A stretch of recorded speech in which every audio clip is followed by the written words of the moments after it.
ते या गल्लीतून सध्या सुरू आहे। निमुळती गल्ली आहे अतिशय, आणि याच्यातून जे बचाव कार्य करण्यास अडचण येत असल्याचं आपल्याला पाहायला मिळते। मात्र अशी माहिती मिळते की 6 ते 7 घरांवरती ही दरड जी आहे ती कोसळलेली आहे। सगळ्यात महत्त्वाचा भाग हा जो अरुंद गल्ल्यांसंदर्भात आपण वारंवार उल्लेख करतोय, त्या जरा गल्ल्या दाखवाल की त्या भागामधनं किती नळ्या तिथून गेलेल्या आहेत, पाण्याचा पुरवठा तिथे केला जातोय, वीज तिथे पोहोचते, इतकं सगळं पोहोचतं, मात्र जेव्हा दुर्घटना घडते तेव्हा मात्र हात वर करण्याचं काम का केलं जातं असा प्रश्न उपस्थित होतोय। आणि त्यामुळे जे मृत्यू झालेले आहेत त्याला जबाबदार कोण हा मात्र आता प्रश्न हा अनुत्तरित राहतोय। इथल्या जरा गल्ल्या दाखवाल, तिथली परिस्थिती दाखवाल, आतमध्ये जाऊन दाखवाल की कशा पद्धतीनं इथनं जाणं ही खरं तर कठीण आहे। लोकांनी मात्र आपली सोय केलेली आहे, ती सोय झाली कशी, कोणाच्या मदतीनं ही सोय होतीये याबद्दलही थोडी माहिती द्या। नक्कीच आपण बघतो की पाण्याची लाईन ही किती मोठ्या प्रमाणात आहे, त्यावरून या ठिकाणी लोकसंख्या किती आहे याचा अंदाज येऊ शकतो। आणि समोर आपण गल्ली बघतोय की अतिशय निमुळती गल्ली आहे, फक्त 1 किंवा 2 लोक यातून जाण्याची शक्यता आहे ना। प्रशासन याच्यावरती युद्ध पातळीवरती काम सध्या करत असल्याचं पाहायला मिळतंय। 2 पोलीस अधिकारी या ठिकाणी तैनात करण्यात आलेले आहे। इथे जे कोणी लोक जे आहेत ते आतमध्ये जाऊ नये, कारण की प्रशासन मोठ्या प्रमाणात युद्ध पातळीवरती बचाव कार्य करत असल्याचं पाहायला मिळतंय। मात्र आपण गल्ली बघू शकतो, ती गल्ली किती निमुळती आहे, फक्त 2 लोक आणि समोर सर्व उंचवट आहे, कारण की डोंगरावरती ही अर्धी वस्ती जी आहे ती बसलेली आहे। डोंगराच्या कडेला सर्व जे उंचवट्यावरती रस्ता आहे, वीज पोहोचते, आपण बघतो लाईट या ठिकाणी आहे, पाण्याची व्यवस्था करण्यात आलेली आहे। मात्र सर्व घरं जे आहेत ते धोकादायक स्थितीत होते। अनेकदा आपण बघतो की ज्या वेळेस धोकादायक म्हणजे ज्या सी कॅटेगरीमध्ये जे घरं टाकण्यात येतात त्यांचे लाईट पाणी हे कट केलं जातं, मात्र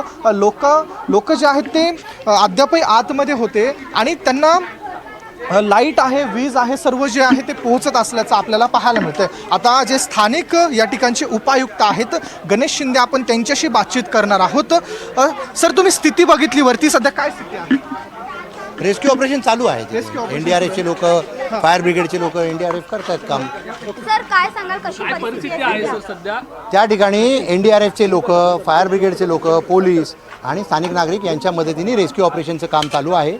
फक्त ती नॅरो गल्ली आहे, त्याच्यामुळं थोडंसं त्याच्यामध्ये अडचणी येत आहे, परंतु कमीत कमी तिथं 100 ते 200 लोक ते आपले वेगवेगळ्या टीमचे, पथकांचे आणि आणखीनही बाहेर वेगवेगळे, त्या व्यतिरिक्त पोलीसचे आणि इतर सामान्य नागरिक असे सगळे मिळून रेस्क्यू ऑपरेशन सुरू आहे। 2 मृतदेहांना आतापर्यंत बाहेर काढलेलं आहे, त्यांना राजेवाडी हॉस्पिटल या ठिकाणी पाठवलेलं आहे। त्याचबरोबर 1-2 जखमी सुद्धा त्या ठिकाणी गेलेले आहेत आणि आतमध्ये 3 ते 4 आणखीन लोक असण्याची शक्यता आहे। किती धोका आहे सर सध्या या परिसरामध्ये? अजूनही दरड कोसळण्याची शक्यता आहे? कारण नाही, जे काही इमिजिएट एरिया आहे तिथले काही लोक आम्ही खाली केलेले आहेत, काही घरातल्या लोकांना विनंती करून आणि पोलिसांनी आणि कॉर्पोरेशनच्या लोकांनी विनंती करून त्यांना बाहेर काढलेलं आहे। त्याबाबत नागरिकांना समजावून सांगून प्रयत्न चालू आहे। साधारण किती टक्के हा संपूर्ण बचाव कार्य झालेलं आहे? आतमध्ये नाही, आता ते प्रत्यक्षात पूर्ण होत नाही तोपर्यंत सांगता येणार नाही, परंतु अजून 3 ते 4 लोक असू शकतात। आपण बघतोय की उपायुक्त आहेत, त्यांनी वरती परिस्थितीचा आढावा घेतलेला आहे, त्यांनी नुकतंच वरती जाऊन तपासणी केली आहे, तर अद्यापही 3 ते 4 लोक अडकल्याची माहिती त्यांच्याकडून दिली जाते। बचाव कार्य युद्धपातळीवरती केलं जात आहे आणि जिथं दरड कोसळली त्याच्या आजूबाजूचा जो प्रिमायसेस आहे तो देखील रिकामा करण्यात आलेला आहे। त्या लोकांना सुरक्षित स्थळी हलवण्यात आलंय, मात्र त्या लोकांना कधी सुरक्षित स्थळी हलवण्यात आलं तर 2 लोकांचे मृतदेह बाहेर निघाले, 4 लोक अद्यापही आतमध्ये अडकून आहेत। अशा वेळी प्रशासन घटनास्थळी येतं, लोकांना बाजूला काढतं, मात्र अगोदरच या ठिकाणी मोठ्या प्रमाणावरती धोकादायक इमारती असल्याच्या, घरं असल्याच्या नोटीसी चिपकवण्यात आलेल्या आहेत। त्यावेळी मात्र लोकांना बाहेर काढण्यात आले नाही। आपण बघतोय की वीज असेल, पाणी असेल, सर्रासपणे या ठिकाणी वापर होतोय आणि सर्व धोकादायक कॅटेगरीमध्ये आहे, कारण की आपण मागे बघतोय अक्षरशः डोंगराच्या वरती ते डोंगराच्या खालपर्यंत असा पट्टा जो आहे, खालपासून वरपर्यंत घरं जी आहेत ती वसलेली आहेत आणि डोंगर हा पावसाळ्यात अतिशय धोकादायक असतो। आणि आपण बघतोय की लोकांना सध्या आता बाहेर काढण्याचं काम प्रशासनाकडून सुरू आहे। फायर ब्रिगेडचे अधिकारी जे आहेत ते काही खाली उतरताना आपल्याला पाहायला मिळत आहे। दादा, काय स्थिती आहे वरती? सर ते आहेत मध्ये हां, आपण बघतोय की प्रशासन जे आहे ते युद्धपातळीवरती बचाव कार्य करत आहे. लोक जे आहेत ते निमुळत्या गल्लीतून आपल्याला जाताना येताना पाहायला मिळतं. याच ठिकाणून आपण वरती गेलं. खरं तर पोलीस प्रशासनानं आपल्याला वरती जाण्यास बंदी केलेलं आहे, कारण की अद्यापही तिथे धोकादायक भाग आहे. मात्र आपण बघतो की जे आजूबाजूचे इथे राहणारे लोक आहेत त्यांचा वावर या ठिकाणी दिसतोय. किती निमुळत्या गल्ल्या आहेत आणि नुकतीच पोलीस प्रशासनाने ही माहिती दिली आहे की आता अद्यापही बचाव कार्य जे आहे ते बाकी असल्याचं पाहायला मिळतंय. 3 ते 4 लोक अद्यापही अडकलेले आहेत. दोघांचे मृतदेह जे आहेत ते नेण्यात आल्याचं पाहायला मिळतंय. 2 लोक जे जखमी झालेले होते त्यांच्याशी देखील आपण बातचीत केली तर त्यांच्या पायाला गंभीर दुखापत झालेली होती. ते देखील आता दवाखान्यात त्यांना रवाना करण्यात आलेलं आहे. मात्र त्यांच्या माहितीनुसार 3 ते 3:30 दरम्यान ही अचानकपणे दरड कोसळली आणि त्यात ते जखमी झालेले होते. आपण जर बघितलं तर 6 घरं जे आहेत ते पूर्णतः बाधित झालेले आहे आणि थेट आपण बघितलं तर 4 ते 5 जण अद्यापही अडकलेले असून युद्ध पातळीवरती प्रशासन त्यांना बाहेर काढण्याचा प्रयत्न करत असल्याचं दिसून येत असल्याचं आपल्याला या ठिकाणी बघायला मिळतं. मात्र ही गल्ली आपण बघतोय की अतिशय निमुळती गल्ली जी आहे ती या ठिकाणी दिसून येते. नक्कीच. आणि सध्या आपण बघतोय याच गल्लीतनं आत गेलेले जे बचाव कार्य पथकं आहेत ती मात्र काम करतायत युद्धपातळीवरती. इथला ढिगारा हटवणं हे सगळ्यात मोठं आता आव्हान आहे आणि अडकलेल्या लोकांना बाहेर काढणं हे सगळ्यात मोठं आव्हान आपल्याला पाहायला मिळतंय. मात्र या सगळ्या ज्या गल्ल्या आहेत किंवा इथे राहणारे लोक आहेत ते कशा पद्धतीनं अनधिकृत पद्धतीने एन्क्रोचमेंट करतात आणि घरं बांधतात यावरती सुद्धा भाष्य केलं जातं. मात्र दरवर्षी आणि प्रत्येक वेळी इतक्या मोठ्या प्रमाणात दुर्घटना घडूनही ही एन्क्रोचमेंट किंवा अनधिकृत घरं तिथे राहणाऱ्या लोकांना हटवलं जात नाही असंही म्हटलं जातं. पण सध्या इकडचं आता हे चालू आहे, म्हणजे रेस्क्यू ऑपरेशन चालू आहे. पण सर नोटीस पाठवल्यानंतरही लोक ऐकत नाहीत असं आयुक्त स्वतः पत्रकार परिषदेत म्हणाले होते. नेमकं काय झालं होतं? नोटीस पाठवल्यानंतर तुम्ही प्रत्यक्ष पाहणी केली होती का इथली?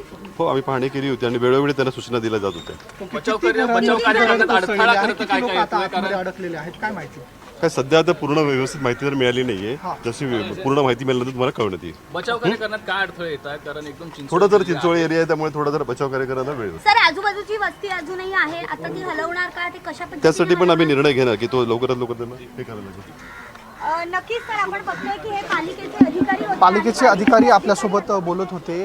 निमुळते रस्ते आहेत आणि अतिशय म्हणजे अरुंद रस्ते आहेत, त्याच्यामुळे जायला अडचणी येतात. बचाव कार्य सुरू असलं तर त्यांच्या वतीनं सांगण्यात येत आहे. आपण मागे बघू शकता डोंगर आहे, डोंगरावरतीच हे घरं लागल्याचं पाहायला मिळतं आणि अद्यापही म्हणजे फक्त दुमजलीच नाही तर 3 मजली देखील घरं या ठिकाणी आहेत. 3 मजली घरांना पालिकेची परवानगी नसते, म्हणजे सगळं अनधिकृत भागच म्हणावं लागेल. आणि अशा स्थितीमध्ये लोक म्हणजे एका घरामध्ये किमान 4 लोक जरी राहत असली तरी हजारो लोक या पूर्ण परिसरामध्ये राहत असल्याचं पाहायला मिळतं आणि अतिशय जीव धोक्यात घालून हे लोक राहत आहेत. आपण स्ट्रक्चर बघतोय की 3 मजली स्ट्रक्चर या ठिकाणी दिसून येत आहे आणि याला परवानगी नसते. आपण बघितलं तर वाईट स्थिती जी आहे ती दिसून येत आहे.